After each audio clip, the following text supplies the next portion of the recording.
ঢাকাই সিনেমার জনপ্রিয় চিত্রনায়িকা বিদ্যা সিনহা বিয়ের পিঁড়িতে বসতে যাচ্ছেন মঙ্গলবার ৪ জানুয়ারি। বিয়েতে দাওয়াত পেয়েছেন এমন একাধিক জন এই তথ্য নিশ্চিত করেছেন। মঙ্গলবার দুপুরে সনাতন ধর্মরীতি মেনে ধুমধাম আয়োজনে বিয়ের আনুষ্ঠানিকতা সারতে যাচ্ছেন এই নায়িকা। বিয়েতে শোবিজের একাধিক পরিচালক, শিল্পী ও তার ঘনিষ্ঠজন উপস্থিত থাকবে। যদিও গণমাধ্যমের কাছে এই বিয়ের খবর অস্বীকার করেছেন বিদ্যা সিনহা। গেল বছরের জন্মদিনের সন্ধ্যায় বিদ্যা সিনহা জানান তার হবু স্বামীর নাম সনি পোদ্দার। ঢাকার একটি ৫ তারকা হোটেলে জমকালো আয়োজনে আন্টি বদল করেন তিনি। এরপরই নিজের হবু বরের সঙ্গে তোলা ছবি শেয়ার করে সবাইকে খবরটি দেন। তবে মিম তার ঘোষণায় পাত্রের নাম পরিচয় কিছুই জানাননি, যার ফলে শোবিজ মহলে বিষয়টি নিয়ে নানা কৌতূহল ও রহস্য জটলা বেঁধেছে।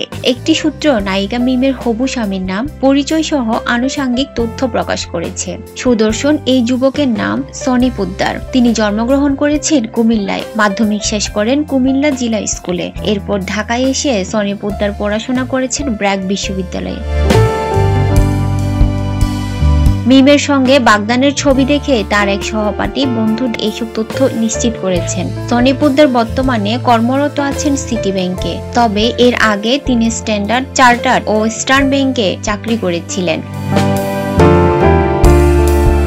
মিমের সঙ্গে সনির ৬ বছরের প্রেম। তবে তারা দুজনই সম্পর্কের বিষয়টি একেবারেই গোপন রেখেছিলেন। যদিও ভালোবেসে তারা আরো আগেই আন্টি বদল করেছিলেন। বিভিন্ন সময়ে মিম অনামিকায় আন্টি পরা ছবি আপলোড দিয়েছেন, কিন্তু সেটা খেয়াল করেননি কেউ। সনির সঙ্গে পরিচয় ৬ বছর আগে। মিমের বান্ধবী অর্নির মাধ্যমে সনির সঙ্গে পরিচয়, তারপর বন্ধুত্ব, সেখান থেকে প্রেম। এরপর নিজের পছন্দের ছেলেকে পরিবারের সঙ্গে পরিচয় করিয়ে দেন মিম। বাবা মা রাজি হওয়ায় বিয়ের সিদ্ধান্ত নিয়েছেন। অন্যদিকে সনিও তার দিক থেকে সম্পর্কের বিষয়টি গোপন রাখেন। তার বন্ধুরা পর্যন্ত বিষয়টি জানত না। এই কারণে মিমের সঙ্গে বাগদানের ছবি দেখে তারাও বিস্মিত।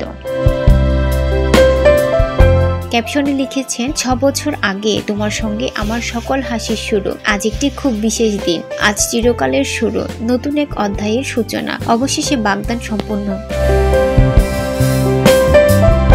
এক যুগের বেশি সময়ের ক্যারিয়ারের অনেকের সঙ্গে মিমের প্রেমের সম্পর্কে গুঞ্জন ছড়িয়েছে, তবে কোনোটাই সত্যি হয়ে সামনে আসেনি। অবশেষে মিম নিজেই তার জীবনের বিশেষ মানুষটিকে সামনে নিয়ে এলেন, আর এই সারপ্রাইজের জন্য বিশেষ দিনটিকে বেছে নিয়েছেন তিনি। আজ এক সাক্ষাৎকারে মিম বলেছেন, কবে যে সেই বিশেষ মানুষকে সবার সঙ্গে পরিচয় করিয়ে দেব তার কোনো পরিকল্পনা এখনো করিনি। আজ সন্ধ্যায়ও হতে পারে। আমি তো মাঝে মধ্যে ফেসবুকে ছবি দিই, কিন্তু সবাই বুঝতে পারে না। এদিকে মিমের সোশ্যাল অ্যাকাউন্টগুলো ঘেটে দেখা যায় বেশ কিছু ছবিতে তার হাতের অনামিকা আঙ্গুলে রয়েছে আংটি। বাগদান না হলে সাধারণত কেউ এই আঙ্গুলে আংটি পরে না। মিমের ইঙ্গিতপূর্ণ বক্তব্য এবং আংটি পরা ছবির সমীকরণ মেলালে সহজেই ধারণা করা যায় তিনি বাগদান ছেড়ে ফেলেছেন। এবার ঘোষণার মাধ্যমে সকল জল্পনার অবসান ঘটল।